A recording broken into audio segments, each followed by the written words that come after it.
Hi, I'm Melissa Hearn, your nurse practitioner. Welcome to your colonoscopy consultation. You are seeing one of our providers today because your primary care provider or OBGYN has recommended a screening colonoscopy for colorectal cancer. We know that many patients have some anxiety, fear, and lack of understanding related to colonoscopies, and our goal is to reduce these concerns today. Many people believe they're healthy if they don't have symptoms like rectal bleeding, abdominal pain, or weight loss, but that is not always true. Colorectal cancer is often silent during its early stages.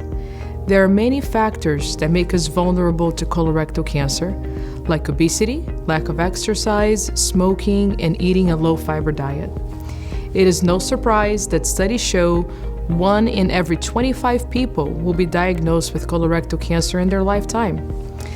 This cancer is also the third most common cause of cancer deaths among men and women in the United States. The good news is that colorectal cancer is preventable. As we age, abnormal growths can develop in the colon and rectum. These are called polyps. Over time, polyps can become cancer. This is why screening colonoscopies are so important. During the procedure, your physician will look throughout the colon to find and remove polyps before they can become a cancer. This quick procedure can help in the prevention of cancer. Secondly, a colonoscopy can also identify a cancer in its early stages, while treatment is the most effective. Because screening colonoscopies can prevent or catch colorectal cancer early, it has become part of standard care for adults ages 45 to 75, just like a mammogram and a PSA test your doctor may order. You are probably wondering how a colonoscopy is done. So here's some information. It is an outpatient procedure, which means you will be at the hospital or outpatient facility for about 2 hours. These 2 hours could make a world of difference for you in the future. When you arrive, the staff will go over your medical history and start an IV. You will be taken to the endoscopy suite, where an anesthesia provider will give you sedation through the IV and monitor your vital signs. While you sleep, the physician will look through the entire colon with a small camera. They will remove polyps they find or take biopsies of any other abnormalities. You will wake up in the recovery area shortly after the procedure. 30 minutes later, you will be on your way home with your designated driver. At that point, feel free to eat whatever you'd like. Experienced patients will tell you the worst part of the colonoscopy is the preparation. You will receive a handout with instructions before you leave today, but here's what to expect.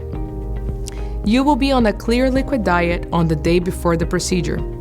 This means no foods, only thin, clear liquids. You may drink fluids like water, broth, bouillon, sports drinks, sodas, tea, coffee, juices, jello, and popsicles. No milk, red and purple drinks, or liquid creamers. Before 6 p.m., you will mix a small bottle of Miralax into a 32-ounce bottle of sports drink, like Gatorade or Powerade. Remember, no red or purple drinks. The Miralax will have no flavor, and if you mix it early in the day, it will not have a different texture. Beginning at 6, you will drink 1 8-ounce glass of laxative every 15 minutes until finished. This will take you 1 hour. The laxative will take effect within a couple of hours, and you may continue drinking anything on that list. A few hours before the colonoscopy, you will drink another bottle of sports drink with Miralax. Once you have finished drinking it, you should stop drinking fluids altogether. Lastly, remember to have nothing by mouth, such as gum, cigarettes, toothpaste, and etc., 2 hours prior to the colonoscopy for anesthesia purposes.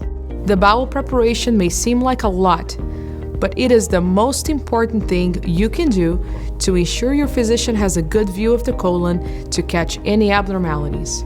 Remember, you may eat as soon as the procedure is finished. Once again, you will get a handout with these instructions before leaving today, so don't worry, you don't have to remember everything I just told you. Your provider will be in shortly to meet with you and answer any questions you may have. Thank you.